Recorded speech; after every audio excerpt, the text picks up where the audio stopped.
today we have a very special guest. We have Tyriq Thompson, and y'all, he is a musician, he's a rapper, he's a lyricist, he's a writer, he's a journalist, he's a screenwriter, he's all of these different things. And I'm very sure that I missed one of those things, but we are so excited to have you on this podcast and to be able to share you with this audience and just continue to build community with you as well as any other creatives. So without further ado, here is Tyriq. Why don't you tell us about yourself? Appreciate that. I'm glad to be here. I'm glad to be here. So I'm from Detroit, Michigan. I live in Los Angeles right now. I've been out here for a year. And just been, working on music for the last 4 years now. Mm-hmm. And yeah, just continuing to grind and establish myself and sharpen my craft. Do you ever feel content with what you produce? Sometimes you're like, no, I did that. That's it. The case closed. Next conversation. But sometimes it feels like, when it's like so personal to you. So it's like your project. When it's something that's super personal, or something that it's a song that's super personal. It's like, do you ever really feel like it's done? How do you know? That's a good question. I think it's just a feeling. Well, for me, I mean, Mm-hmm. it's a feeling.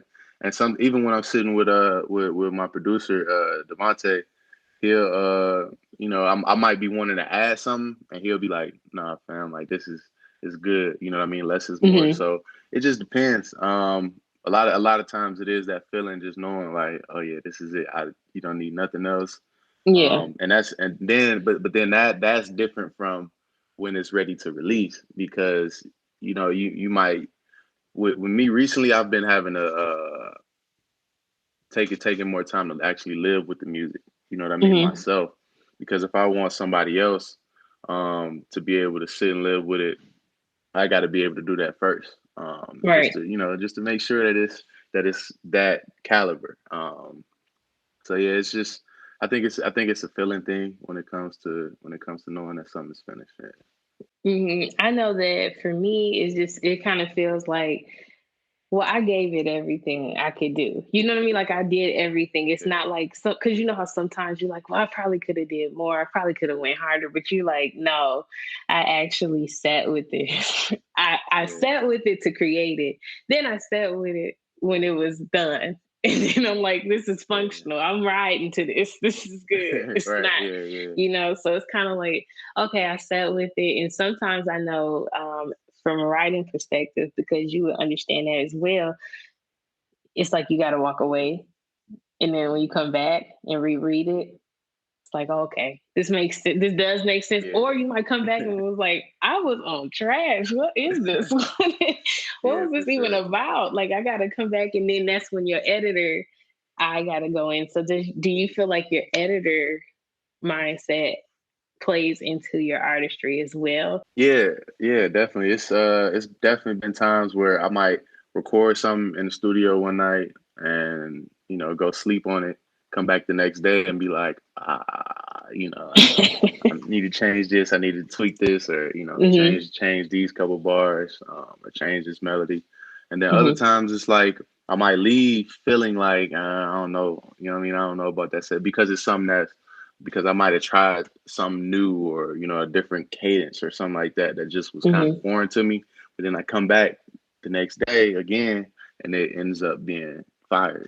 So it's just Hmm. it just depends. It's give and take sometimes. But yeah, definitely always coming back, looking for little things to tweak or add or take away. Hmm. And so I kind of want to go back to something too. So you talked about your producer. How important? I know, but I just want to hear from you. How important is your team, and like how big is your team that you're trusting with your artistry in that moment when you are creating? Mm, it's huge. You look at some of the best artists in history, Mm-hmm. or that what I mean, that we know of, and they're gonna credit their team, their producing team, that they're working with. Mm-hmm. You got the Neptunes, you got Timbaland, you got 40 with Drake. So it's just like Mm-hmm. Oh, I know I 40. don't I know, know just 40. 40 Ali. He always say shouting that man out. yeah. But definitely the relationship that I have with my producer is definitely really key because Hmm. it's like it was I forget who said it, but an artist's sound is like 50 to 60% dependent on the producer. You know Hmm. what I mean? Because the way a beat sounds is definitely going to dictate how the song comes out and how your sound is as well with the finished product. Hmm. So it's definitely a big thing for me to be able to have that type of relationship to where we can talk back and forth and communicate Hmm. and come to an agreement on certain things. So yeah, without the shout out to the producers, they don't get enough credit. Them and the Shout engineers, out. the producers Shout and the out. engineers. Because I was going to say they don't get enough credit. Yeah, I have not been in the music studio, but I watch a lot of reality TV. And I watched this is you I'm saying you are not the encore, but I watched the encore and the way they treated them engineers was ridiculous. It was just like, yeah. y'all gotta chill. Y'all can't be on 10 like that. How did you get connected to your team? Did you always know your Mm. producer?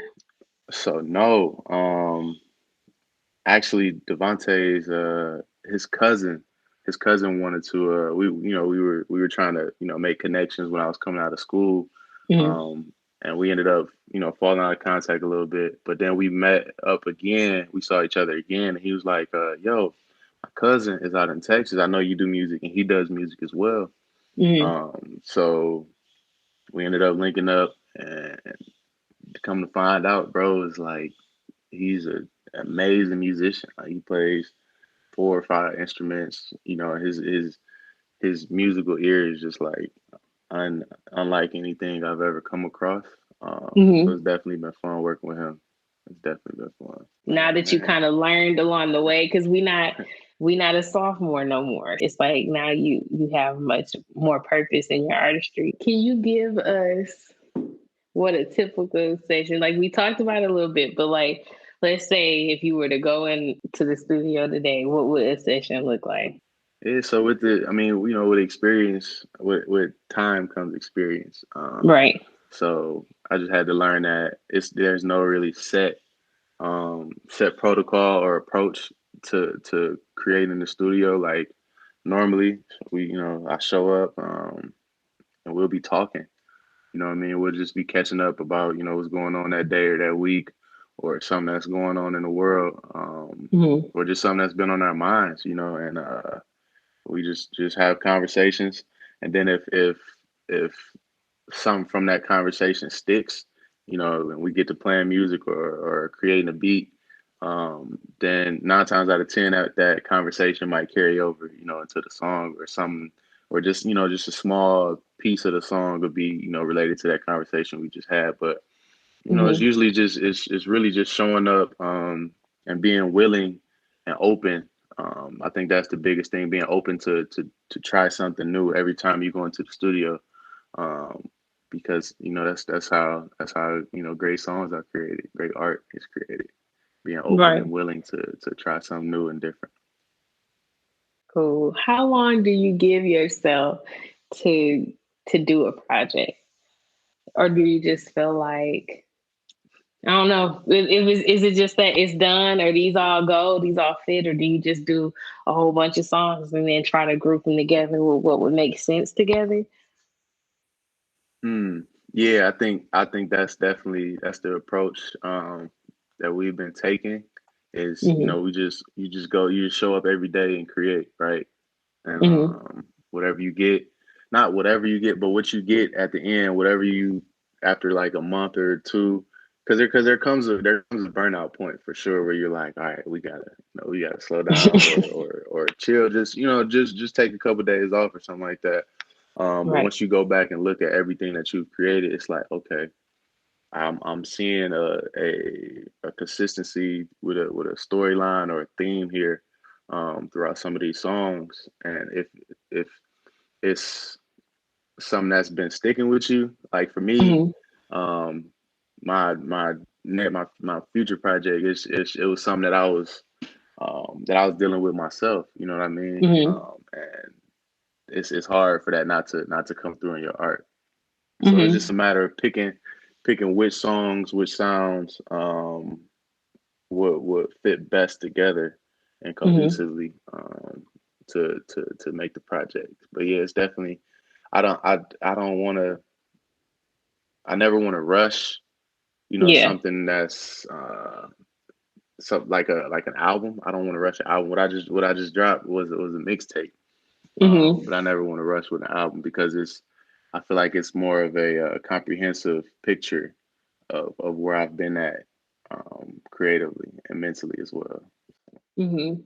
But I think that that's what being a creative is about, because it's like you have to take what you're experiencing, something that's very real to you, because it's not going to translate for me unless you feel it, like unless you believe it. You know what I'm saying? That's Right, what I have found, especially with music, because it's like you can write something, and if you feel it, you feel it. If you don't, you don't. You can write about right. anything, but like music, it ties to people emotions. It ties to people emotions in a different way.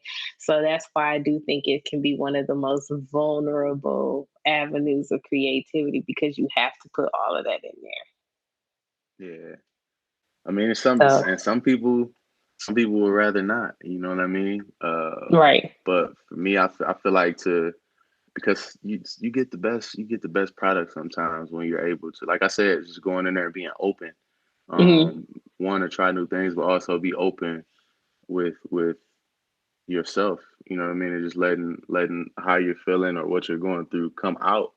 Because Mm-hmm. it's sometimes them days in the studio turn into therapy sessions. You know what I mean? Mm-hmm. Just through the music or through conversation. So I agree with that. So because I know that you do all of the different things, okay, all these things encompass, but I always hear this like common thread for you in this conversation. I always translate it to like that editor mindset, because even with the project and figuring out um, what needs to stay on the project, what doesn't, I think that you have to be able to edit. You have to understand what flow and understand what it is that you're getting. So I don't know, just editor to editor, appreciate it. What drives you as an artist? that was true. What drives me? Um, hmm, I think the feeling that I get when I'm making music, it Hmm. drives me to keep coming back. Um, Hmm. because I'm learning. I've been learning a lot about myself through writing, through creating. Because again, I'm somebody who's kind of in their head a lot, as Hmm. far as just thinking constantly, and being able to get some of those thoughts out and hear them back is like it's a different thing than just having them in your head. It's like, oh wow, that's how I'm feeling. Hmm. That's what's going on. Do you cringe? So yeah. Did some of it come off cringe? Like you like, oh, Um, because Cringy? sometimes, because when No. you come through it, it's like, oh dang, I went real far. I wasn't trying to go that far with it. I was just trying to, get a session off, but this went. Yeah. It used to be like that where I say something and I hear it and I'd be like, dang, like hey. But now it's just like, oh, okay, because that's a learning. So Yeah. and that's what makes it exciting.